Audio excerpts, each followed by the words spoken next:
नमस्कार दोस्तों, स्वागत है आपका मेरे यूट्यूब चैनल धमाका जीके पर। दोस्तों आज मैं आपको करवाने जा रही हूँ पिनेकल एसएससी सामान्य अध्ययन की बुक के तीसरे एडिशन में दिए गए भूगोल सेक्शन के टॉपिक कृषि और मिट्टी से संबंधित मोस्ट इंपोर्टेंट प्रश्नों को।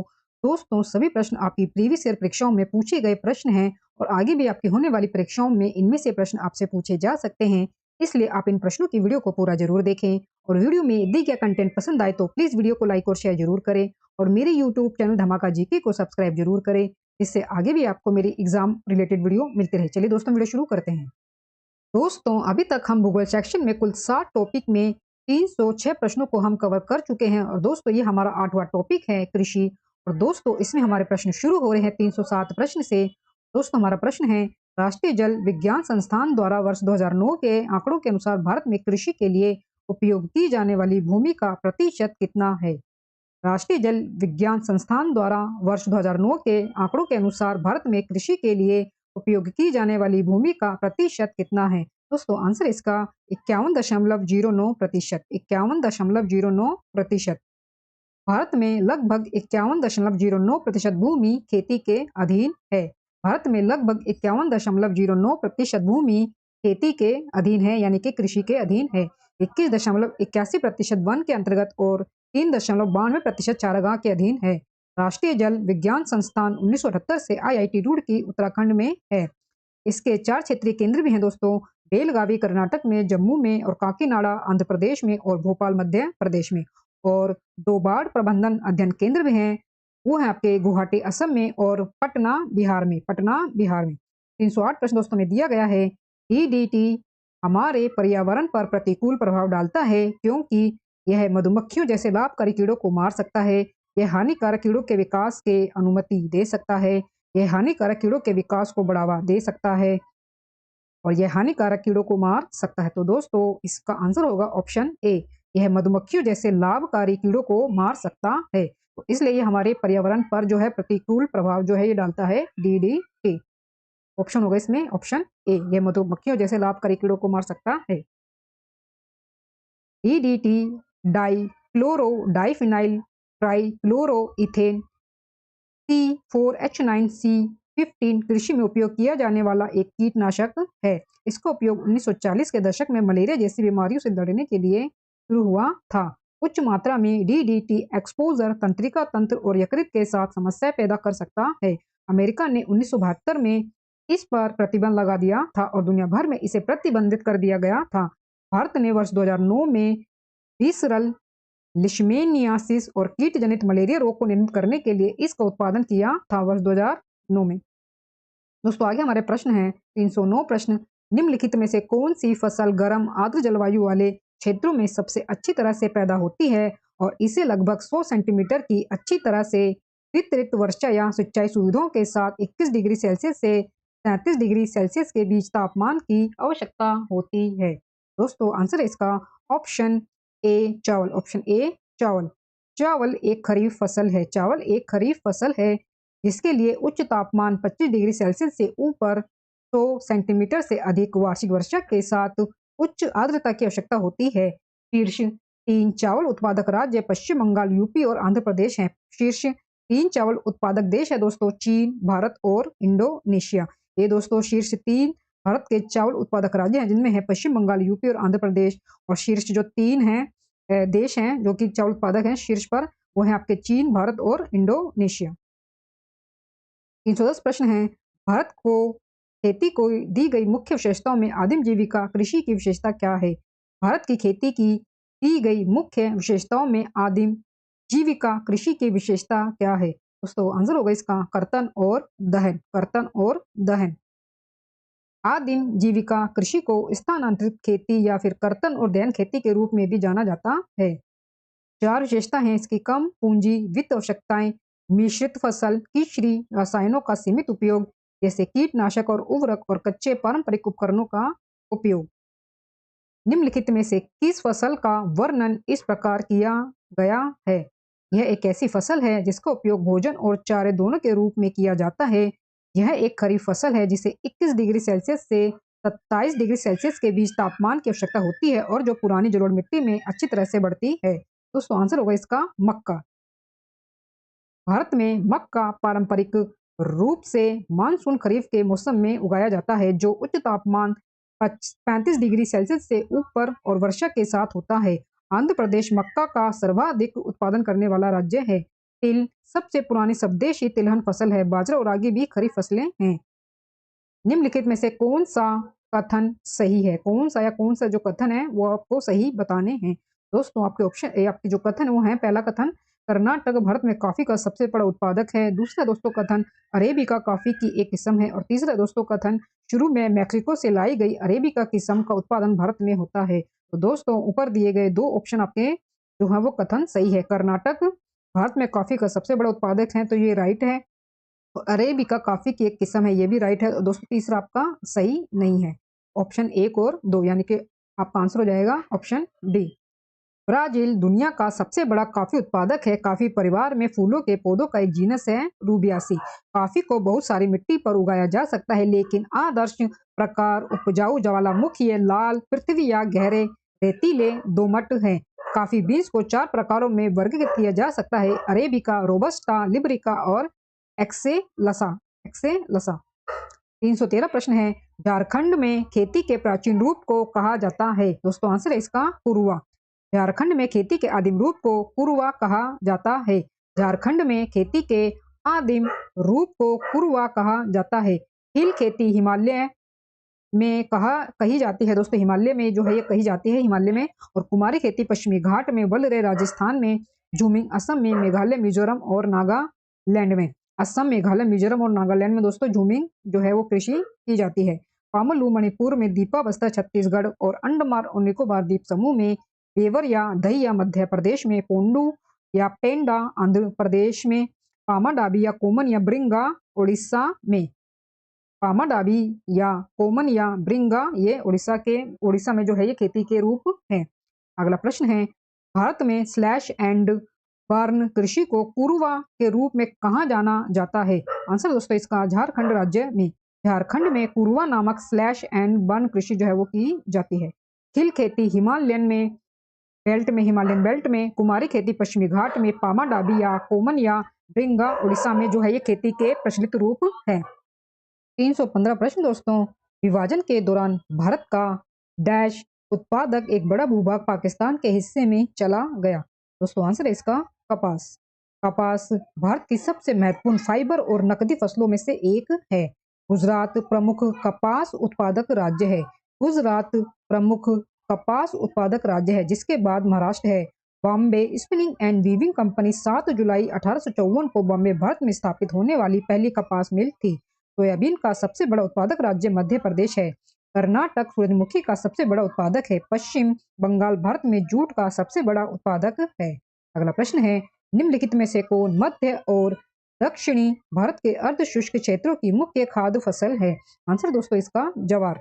ज्वार मध्य और दक्षिणी भारत के अर्ध शुष्क क्षेत्रों की मुख्य खाद्य फसल है।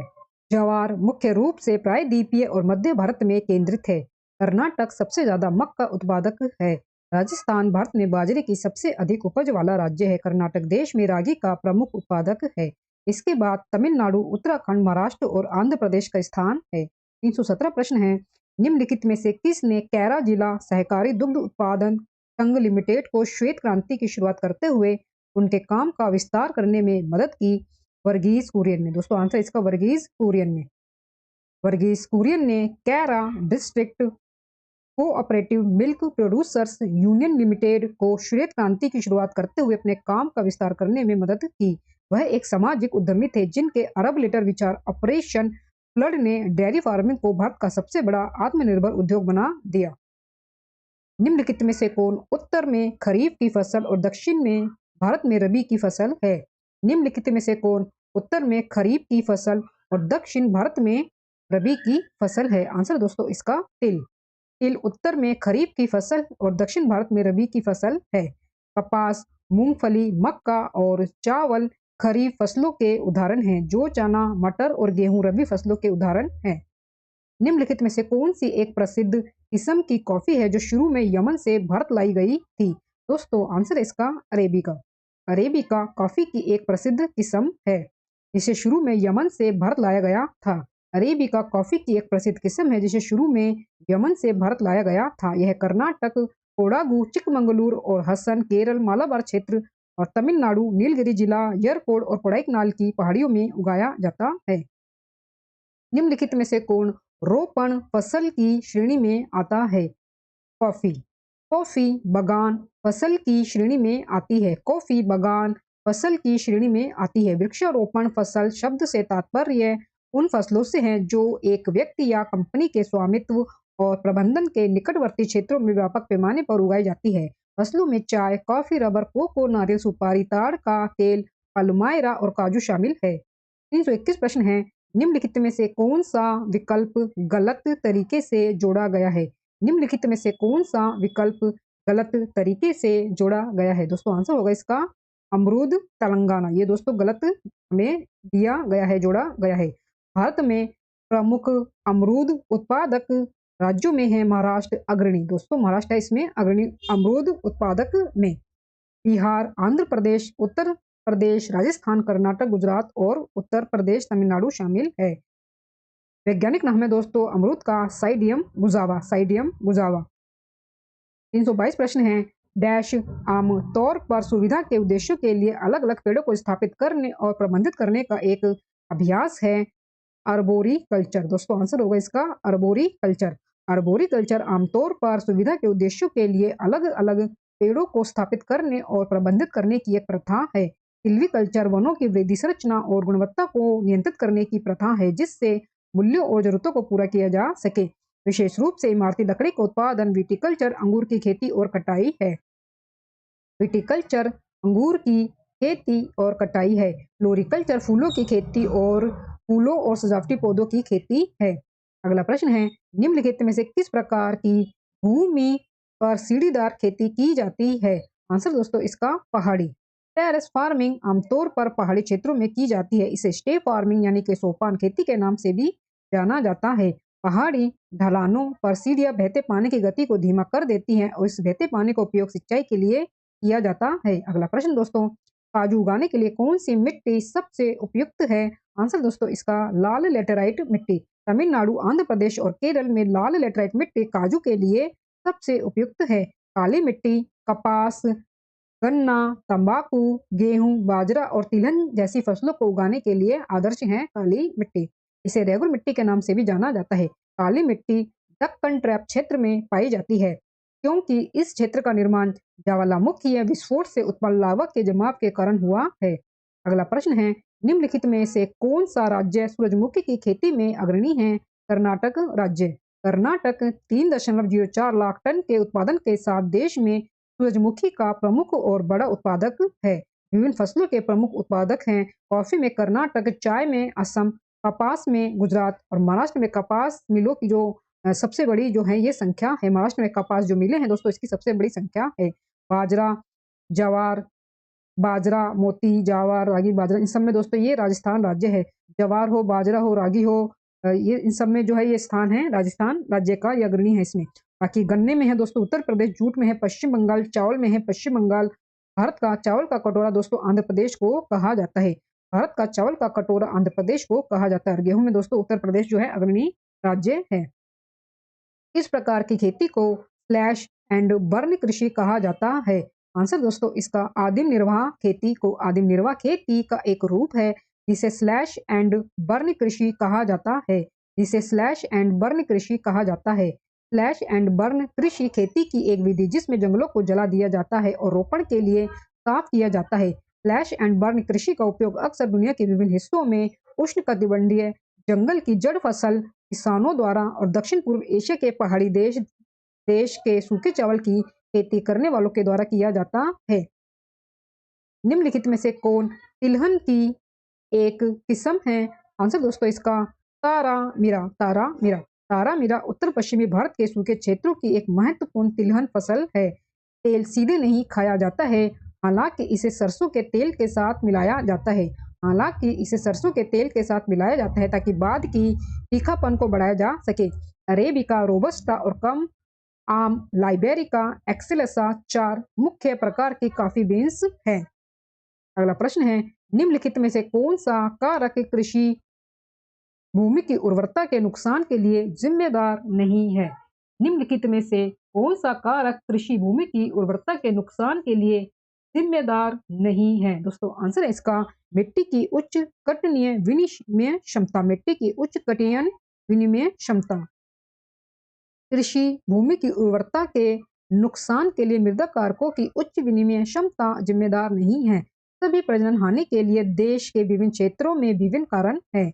समग्रता में मृदा उर्वरता में गिरावट का प्रमुख कारण भूमि क्षरण है। भूमि क्षरण है जो विभिन्न एजेंटों जैसे मृदा क्षरण, वनों की कटाई, अधिक चराई, तल छट, निरंतर खेती और प्रदूषण के माध्यम से होता है। अगला प्रश्न है, निम्नलिखित में से कौन सी उत्तर भारत में खरीफ की फसल और दक्षिण भारत में रबी की फसल है? आंसर दोस्तों इसका तिल। तिल उत्तर में खरीफ की फसल और दक्षिण भारत में रबी की फसल है।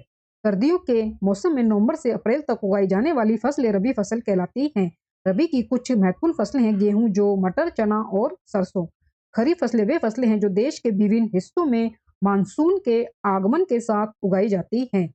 खरीफ फसलें वे फसलें हैं जो देश के विभिन्न हिस्सों में मानसून के आगमन के साथ उगाई जाती हैं और सितंबर अक्टूबर में काटी जाती हैं। मुख्य खरीफ फसलें हैं चावल, मक्का, ज्वार, बाजरा, मूंग, कपास, जूट और मूंगफली है।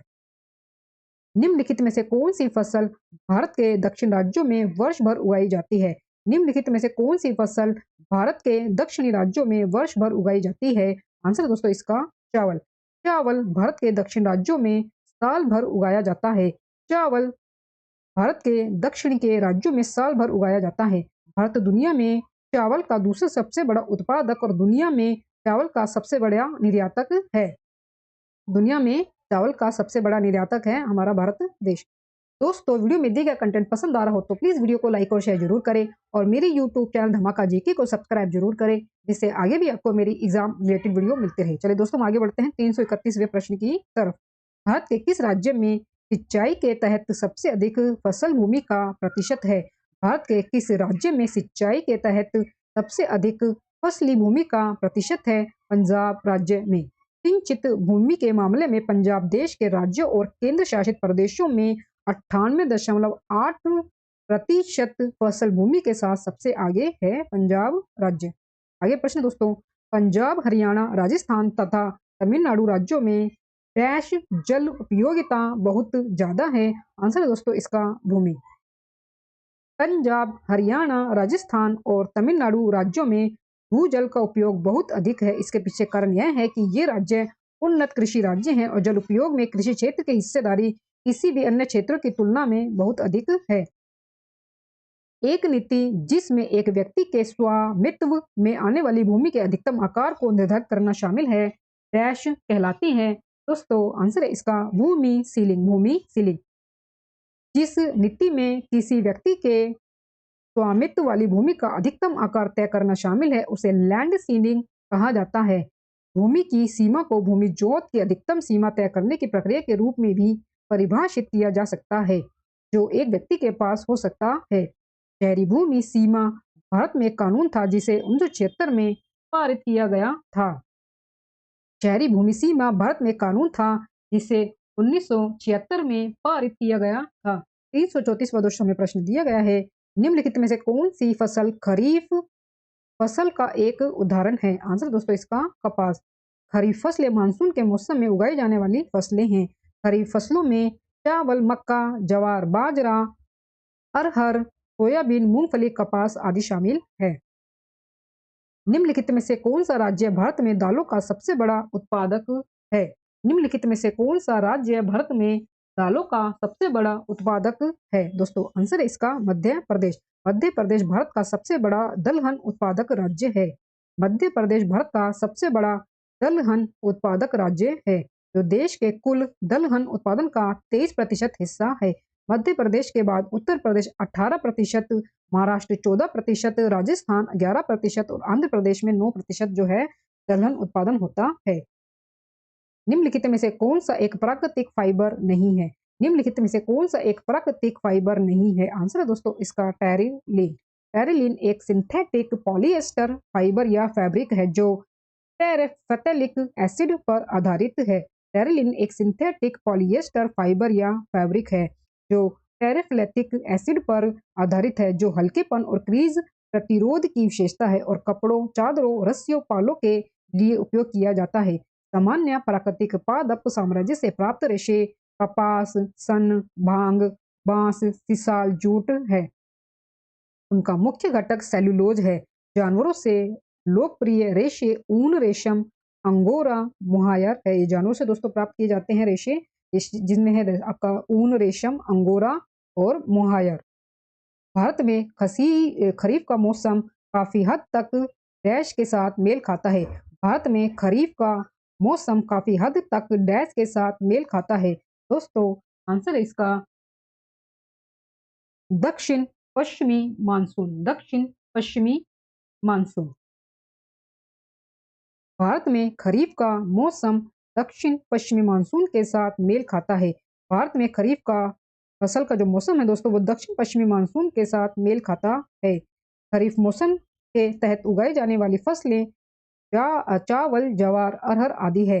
खरीफ मौसम के तहत उगाई जाने वाली फसलें चावल, ज्वार, अरहर आदि है। खरीफ फसलों को मानसून फसलों के रूप में भी जाना जाता है और ये वे फसलें हैं जिनकी खेती मानसून के मौसम में की जाती है।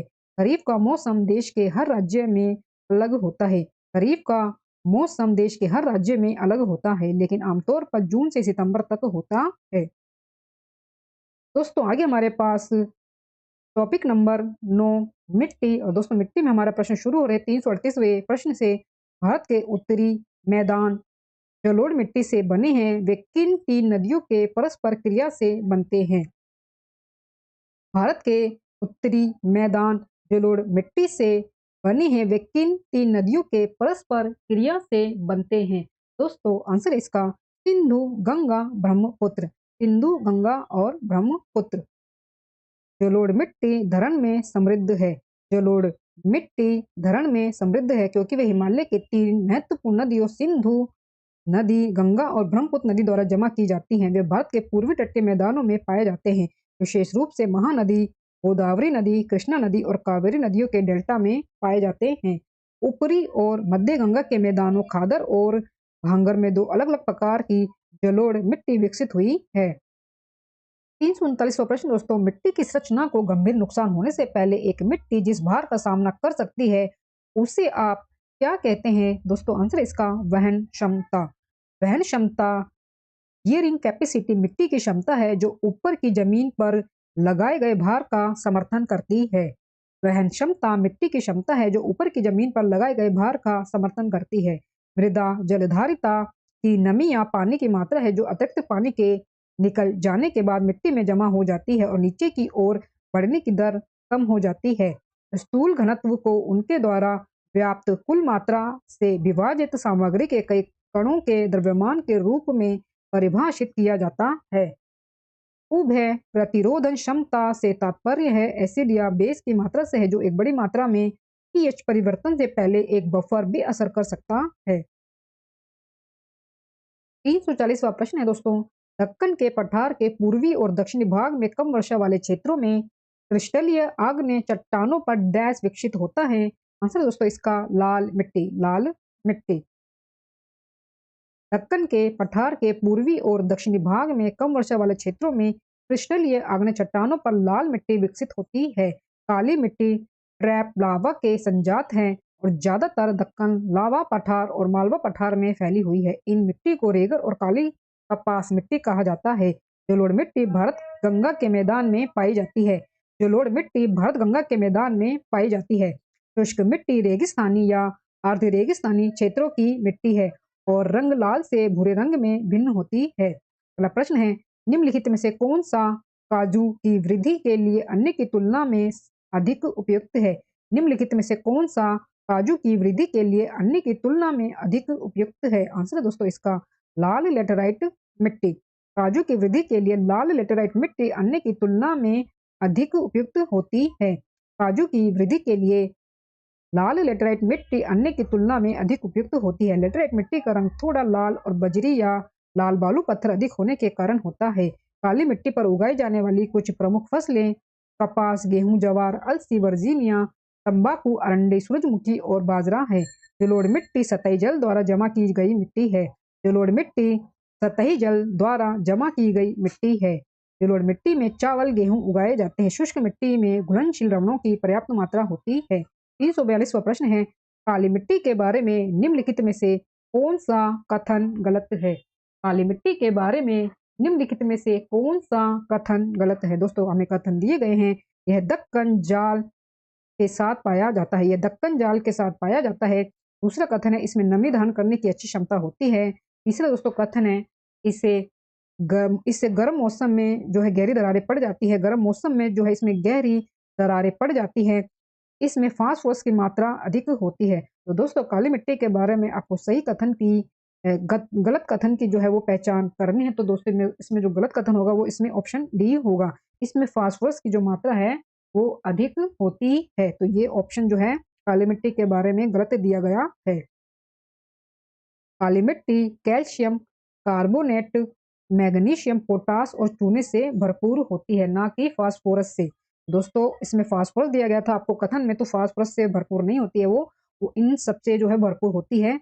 कैल्शियम कार्बोनेट, मैग्नीशियम, पोटास और चूने से भरपूर होती है, लेकिन इसमें नाइट्रोजन और फास्फोरस की जो है वो कमी होती है। यह मिट्टी कपास की फसल के लिए सबसे उपयुक्त होती है, इसलिए इन मिट्टी को रेगुर और काली कपास मिट्टी कहा जाता है। अंतरराष्ट्रीय स्तर पर इसे उष्ण कटिबंधीय चेरनोज़म के रूप में भी जाना जाता है। अंतरराष्ट्रीय स्तर पर इसे उष्ण कटिबंधीय चेरनोज़म के रूप में भी जाना जाता है। यह मिट्टी क्रिटेशियस लावा की चट्टानों से बनती है।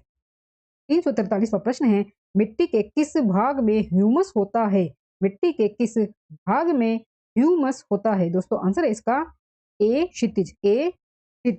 ए क्षितिज धरण युक्त मृदा का एक भाग है। इस परत को ह्यूमस परत के रूप में भी जाना जाता है और यह मुख्य रूप से कार्बनिक पदार्थों में समृद्ध है टी क्षितिज यह मिट्टी की परत बी क्षितिज के नीचे स्थित है। टी क्षितिज यह मिट्टी की परत बी क्षितिज के नीचे स्थित है। इसमें अनिवार्य रूप से कमोबेश अपक्षयित मूल चट्टान शामिल है। आधारशिला भूविज्ञान में आधारशिला एक ठोस चट्टान है जो पृथ्वी की पपड़ी या किसी अन्य स्थलीय ग्रह के भीतर ढीली नरम सामग्री के नीचे स्थित है।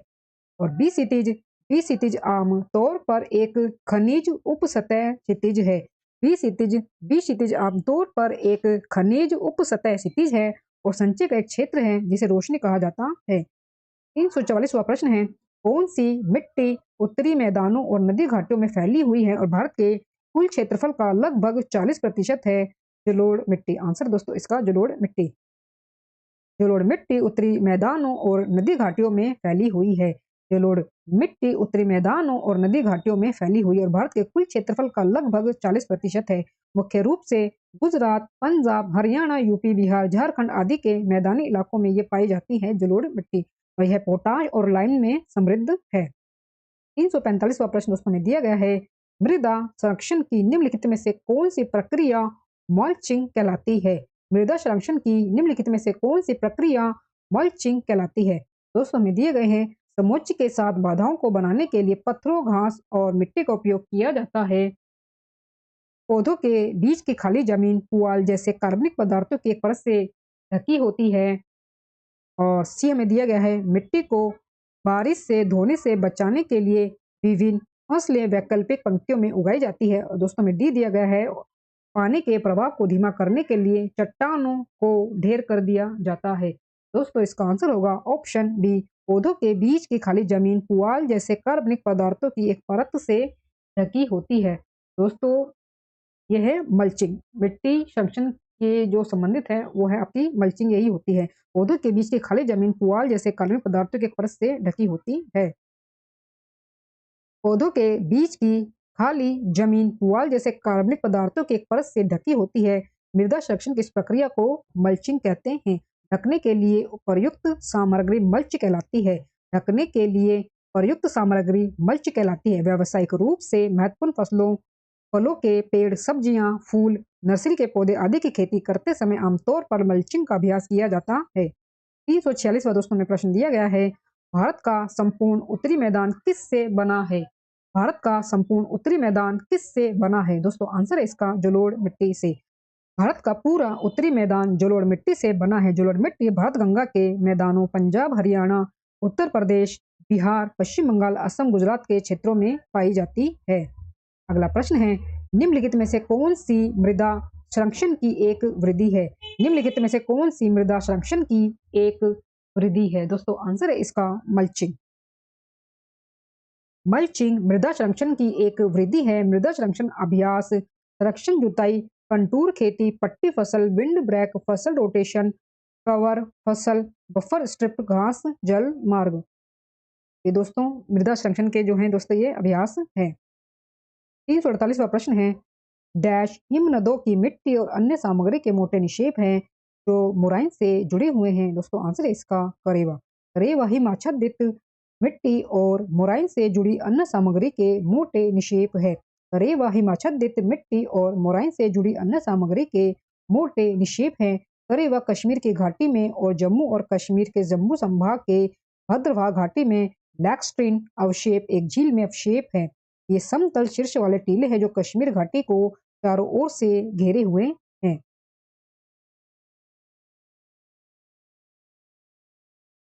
डैश उष्णकटिबंधीय क्षेत्रों में पाई जाने वाली एक गहरी लाल मिट्टी है और अक्सर माफिक आग्नेय आधार पर विकसित होती है। लेटेराइट। दोस्तों आंसर है इसका लेटेराइट। लेटेराइट एक गहरी लाल मिट्टी है। लेटेराइट एक गहरी लाल मिट्टी है जो उष्णकटिबंधीय क्षेत्रों में पाई जाती है और अक्सर माफिक आग्नेय आधार पर विकसित होती है। शुष्क यानी कि एरिड मिट्टी आसन चट्टानों के विखंडन से बनती है और काफी हद तक सिंधु घाटी क्षेत्र और तटीय क्षेत्रों से उड़ा दी जाती है। जब भी जलवायु, मिट्टी और हाइड्रोलॉजिकल स्थितियां रूट जोन में घुलनशील लवण के संचय के पक्ष में होती है तो नमकीन मिट्टी बनती है। 350 प्रश्न दोस्तों में दिया गया है, भारत की मिट्टी राष्ट्रीय मृदा सर्वेक्षण ब्यूरो और भूमि उपयोग योजना रिपोर्ट प्रकाशन संख्या 94 के अनुसार किस प्रकार की मिट्टी आदेश सबसे प्रचुर मात्रा में उपलब्ध है? दोस्तों आंसर इसका इंसोप्टिसोल यानी कि आदि मृदा। इंसेप्टिसोल यानी कि आदि मृदा। भारत की मिट्टी राष्ट्रीय मृदा सर्वेक्षण ब्यूरो और भूमि उपयोग योजना रिपोर्ट प्रकाशन संख्या 94 के अनुसार इंसेप्टिसोल प्रकार की मिट्टी आदेश सबसे प्रचुर मात्रा में उपलब्ध है। यूएसडीए मिट्टी वर्गीकरण में इंसेप्टिसोल एक मिट्टी का क्रम है। वे मूल सामग्री के परिवर्तन के माध्यम से जल्दी बनते हैं। यूएसडीए मिट्टी वर्गीकरण में इंसेप्टिसोल एक मिट्टी का क्रम है। वे मूल सामग्री के परिवर्तन के माध्यम से जल्दी से बनते हैं। वे एंटीसोल की तुलना में अधिक विकसित होते हैं। 351 दोस्तों में प्रश्न दिया गया है, मृदा के किस हिस्से में खनिज पदार्थ, पोषक तत्वों और जल के साथ कार्बनिक पदार्थ समाविष्ट होते हैं? आंसर है दोस्तों इसका क्षितिज ए। क्षितिज ए। क्षितिज ए सबसे ऊपरी क्षेत्र है जहां कार्बनिक पदार्थ, खनिज पदार्थ, पोषक तत्वों और पानी के साथ शामिल हो गए हैं जो पौधों की वृद्धि के लिए आवश्यक है। अगला प्रश्न है, निम्नलिखित में से कौन सी चट्टानों का निर्माण शिलीभवन प्रक्रिया लिथिफिकेशन द्वारा होता है? निम्नलिखित में से कौन सी चट्टानों का निर्माण शिलीभवन प्रक्रिया लिथिफिकेशन के द्वारा होता है? दोस्तों आंसर है इसका अवसादी चट्टानों का। अवसादी चट्टानें लिथिफिकेशन की प्रक्रिया से बनती हैं। अवसादी चट्टानें लिथिफिकेशन की प्रक्रिया से बनती है। अवसादी चट्टानें पृथ्वी की सतह पर या उसके पास बनती है जो रूपांतरित और आग्नेय चट्टानों के विपरीत होती हैं जो पृथ्वी के भीतर गहरी बनती हैं। चलिए छठी चट्टानों में सामान्य प्रकार जैसे चाक, चूना पत्थर, बलुआ पत्थर, मिट्टी और शेल शामिल है। निम्नलिखित में से कौन सी मिट्टी भारी वर्षा और उच्च आर्द्रता वाले क्षेत्रों में पाई जाती है? आंसर दोस्तों इसका पीट मिट्टी। पीट मिट्टी या दलदली मिट्टी जल भराव और अवायवीय स्थितियों का परिणाम है। पीट मिट्टी या दलदली मिट्टी जल भराव और अवायवीय स्थितियों का परिणाम है। वो भारी वर्षा उच्च आर्द्रता वाले क्षेत्रों में पाए जाते हैं जहाँ वनस्पति की अच्छी वृद्धि होती है। 354 प्रश्न हमें दोस्तों दिया गया है, निम्नलिखित में से कौन सा कारक मिट्टी के निर्माण के लिए जिम्मेदार नहीं है? निम्नलिखित में से कौन सा कारक मिट्टी के निर्माण के लिए जिम्मेदार नहीं है? दोस्तों आंसर है इसका मवेशी चराई। मृदा खनिज मृदा का आधार बनते हैं। मृदा खनिज मृदा का आधार बनते हैं। वे अपक्षय और प्राकृतिक क्षरण की प्रक्रियाओं के माध्यम से चट्टानों यानी कि मूल सामग्री से उत्पन्न होते हैं। पानी, हवा, तापमान परिवर्तन, गुरुत्वाकर्षण, रासायनिक संपर्क, जीवित जीव और दबाव अंतर सभी मूल सामग्री को तोड़ने में मदद करते हैं। 355 दोस्तों में प्रश्न दिया गया है, जलोढ़ मिट्टी के बारे में निम्नलिखित में से कौन सा कथन सही नहीं है? जलोढ़ मिट्टी के बारे में निम्नलिखित में से कौन सा कथन सही नहीं है? दोस्तों में दिए गए कथन, महानदी गोदावरी और कृष्णा के डेल्टा जलोढ़ मिट्टी से बने हैं। पुराने जलोढ़ को बांगर कहा जाता है और नए जलोढ़ को खादर कहा जाता है। हिमालय क्षेत्र में हमें जलोढ़ मिट्टी मिलती है। और हमारा चौथा कथन है, उत्तरी मैदान जलोढ़ मिट्टी के बने होते हैं। तो दोस्तों हमें जलोढ़ मिट्टी के बारे में जो कथन सही नहीं है वो हमें बताना है, तो ऑप्शन सी हमारा राइट आंसर हो जाएगा। हिमालय क्षेत्र में हमें जलोढ़ मिट्टी मिलती है, तो ये बिल्कुल ही एकदम गलत कथन हमें दिया गया है, ये सही नहीं है जलोढ़ मिट्टी के बारे में। जलोढ़ मिट्टी मुख्य रूप से उत्तरी मैदानों और घाटियों में पाई जाती है, ना कि हिमालय क्षेत्रों में। जलोढ़ मिट्टी मुख्य रूप से उत्तरी मैदानों और घाटियों में पाई जाती है, हिमालय क्षेत्र में नहीं। हिमालय की प्रमुख मिट्टी भूरी पहाड़ी मिट्टी, उप पर्वत मिट्टी, पहाड़ी घास की मिट्टी और लाल दोमट मिट्टी है। 356 प्रश्न है, लेटेराइट मिट्टी में समृद्ध है। लेटेराइट मिट्टी में समृद्ध है। दोस्तों आंसर है इसका आयरन ऑक्साइड। लेटेराइट मिट्टी आयरन ऑक्साइड और एल्युमिनियम से भरपूर होती है। ये मिट्टी चाय, कॉफी और काजू की खेती के लिए अच्छी होती है। यह मिट्टी आमतौर पर कर्नाटक, केरल, तमिलनाडु, मध्य प्रदेश, उड़ीसा और असम के पहाड़ी इलाकों में पाई जाती है। मृदा का वैज्ञानिक सर्वेक्षण करने के लिए भारत में मृदा सर्वेक्षण किस वर्ष में स्थापित किया गया था? मृदा का वैज्ञानिक सर्वेक्षण करने के लिए भारत में मृदा सर्वेक्षण किस वर्ष में स्थापित किया गया था? दोस्तों आंसर है इसका 1956 में। वर्ष 1956 में भारतीय मृदा सर्वेक्षण की स्थापना 1956 में वैज्ञानिक सर्वेक्षण करने के लिए की गई थी। भारतीय मृदा सर्वेक्षण की स्थापना 1956 में वैज्ञानिक सर्वेक्षण करने के लिए की गई थी। 358 का दोस्तों प्रश्न में दिया गया है, निम्नलिखित में से कौन गलत युग्मित है? निम्नलिखित में से कौन गलत युग्मित है, यानी कि गलत हमें दिया गया है जोड़ा। मानव विज्ञान, सांस्कृतिक भूगोल, जनसांख्यिकी जनसंख्या भूगोल, जल विज्ञान, समुद्र शास्त्र, पेडोलॉजी, फाइटो भूगोल। तो दोस्तों आंसर है इसका option D, pedology. Pedology phyto भूगोल नहीं होता है, ये गलत है। पेडोलॉजी मृदा विज्ञान के भीतर का एक अनुशासन है।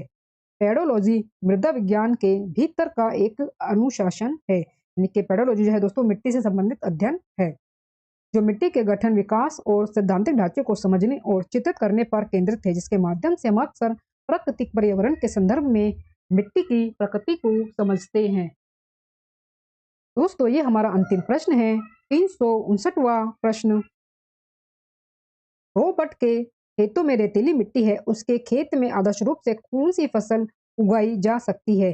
रॉबर्ट के खेतों में रेतीली मिट्टी है, उसके खेत में आदर्श रूप से कौन सी फसल उगाई जा सकती है? दोस्तों आंसर है इसका चना। चना को विभिन्न प्रकार की मिट्टी में उगाया जा सकता है, लेकिन अच्छी जल निकासी वाली मध्यम से काली कपास की मिट्टी बहुत उपयुक्त होती है।